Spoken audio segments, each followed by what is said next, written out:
সন্দেশখালীর শেখ শাহজাহানের বুথে বিজেপির দলীয় পতাকা লাগাতে বাধা, বিজেপি কর্মীদের ওপরে আক্রমণের অভিযোগ তৃণমূলের বিরুদ্ধে। সরবেরিয়া আগারহাটি অঞ্চল 51 নম্বর বুথ। শাহজাহান শেখ আপনারা সবাই জানেন টিএমসি সমাজ বিরোধী। সেই বুথে আমাদের কর্মীরা, বিজেপি কর্মীরা ফ্ল্যাগ পেট্রোল লাগাচ্ছিল।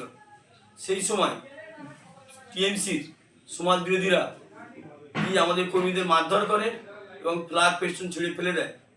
তাদের বাড়িতে গিয়ে অকথ্য ভাষায় মহিলাদের গালিগালাজ করে। সন্দেশখালীর সরবেরিয়া 51 নম্বর বুথে শেখ শাহজাহানের নিজের বুথ। বেশ কিছু বিজেপির কার্যকর্তারা বিজেপির দলীয় পতাকা লাগাতে যায়। সেই সময় এলাকার বেশ কিছু তৃণমূলের কর্মীরা বাধা দেয়। দলীয় পতাকা খুলে দেওয়ার পাশাপাশি বিজেপি কর্মীদের মারধর করে বলে অভিযোগ। ঘটনাকে কেন্দ্র করে এলাকায় তৈরি হচ্ছে ব্যাপক উত্তেজনা। বিজেপির দাবি, তৃণমূল এলাকায় সন্ত্রাস তৈরি করছে। নির্বাচনের আগে এলাকার মানুষদের মধ্যে আতঙ্ক তৈরি করছে তৃণমূল।